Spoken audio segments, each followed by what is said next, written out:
Olá, meus irmãos, tudo bem?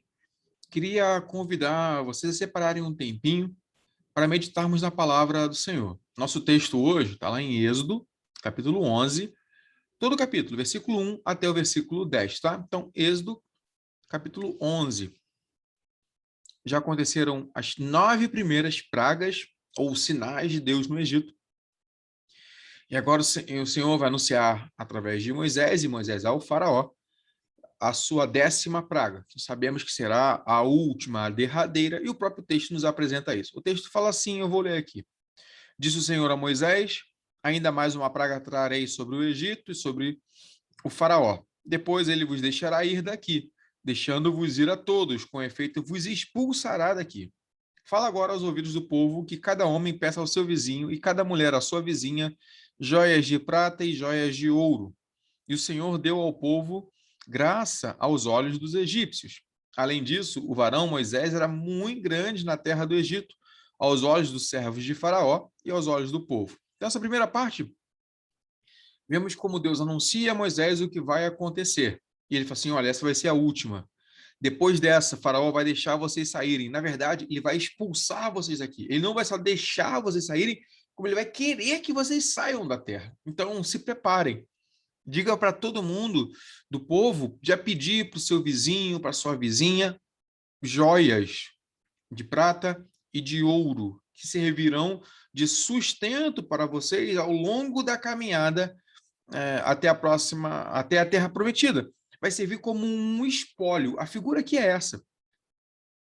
Como na guerra, como o vencedor tirava as riquezas do vencido, agora a figura traz essa ideia de novo do espólio. Vocês vão sair daí, mas é como uma guerra.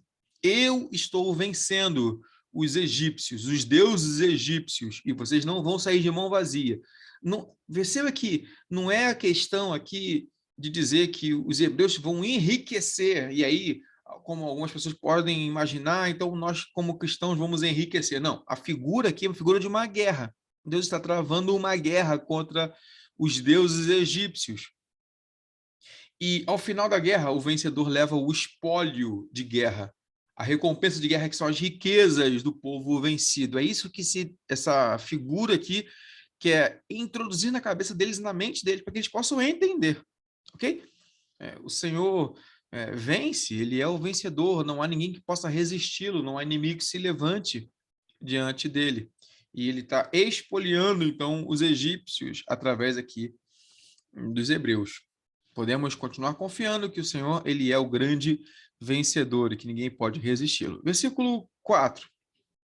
Prossegue assim o texto.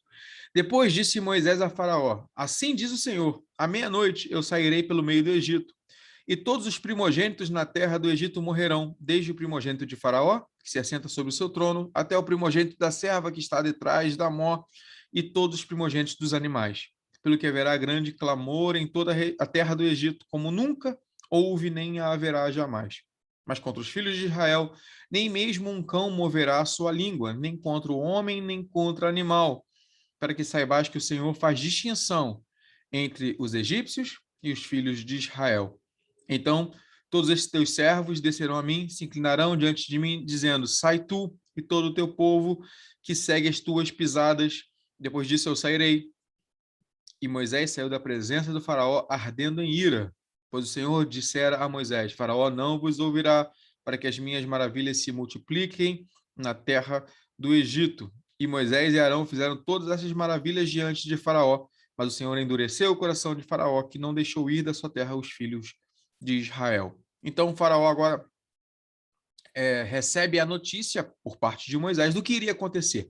E agora, quando Moisés fala, fica mais claro aquilo que não estava explícito nos primeiros versículos: a mortandade dos primogênitos, de todos os primogênitos, desde o filho do faraó até ao filho da serva. Ele está dizendo o seguinte: e dos animais, não tem ninguém que vai conseguir escapar. Não há homem poderoso que vai escapar dessa praga, não há pessoa humilde que vai escapar dessa praga, desde o menor até o maior, desde o mais humilde até o mais poderoso, desde o mais pobre até o mais rico. Em todas as casas, os primogênitos serão atingidos, inclusive dos animais.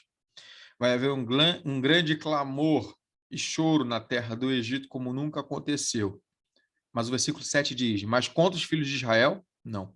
Eu vou novamente fazer distinção entre os filhos de Israel e os egípcios. E ele continua dizendo, então vocês mesmos vão pedir a mim para que a gente saia daqui com todo o povo.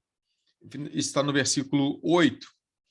E eu quero pensar numa coisa aqui com você que novamente nos faz refletir. De fato, a mortandade atinge todas as casas, todas as famílias, todos os homens estão sujeitos à morte. Aqui, a morte do primogênito, como o filho mais importante daquela família, é algo representativo. Mas a morte espiritual que alcança os homens alcançam todos os homens. Não há uma família, não há uma casa que possa dizer que ali a morte não vai bater à sua porta. Todos nós temos diante de nós a morte. E a morte eterna estava como uma verdade inegável para todos os homens.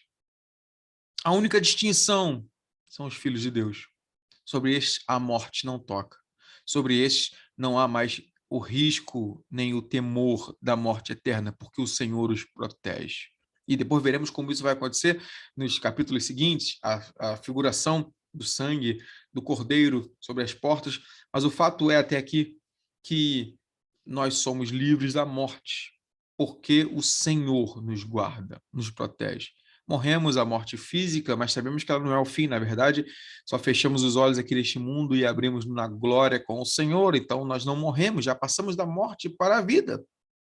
E a morte eterna já não nos alcança mais. E quando isso acontecer, o texto nos diz que versículo 8, todos se inclinarão diante do Senhor, um dia todos irão confessar que Cristo é o Senhor.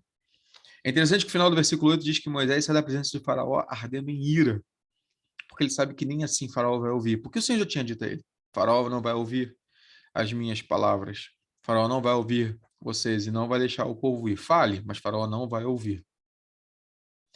Infelizmente, muitos homens são assim. Têm ouvido a mensagem do evangelho, mas não atendem. Escutam, mas não ouvem. Escutam, mas não percebem. Ouvem, mas não creem. É assim. E sobre eles há o juízo de Deus. Mas glórias a Deus e graças a Deus, porque sobre nós que ouvimos e cremos, pelo favor do Senhor, pela graça que nos alcançou, pelo Espírito Santo que nos convence, sobre nós há a esperança de vida.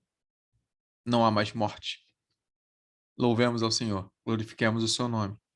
A morte está diante de todos os homens. Não há uma casa sequer que será livre, a não ser que esse homem, que essa mulher, que essa criança, que esse idoso, quem quer que seja, tenha se curvado aos pés do Senhor, tenha crido no Senhor Jesus como seu Senhor e Salvador. Para esses, a esperança é vida, a certeza é de vida.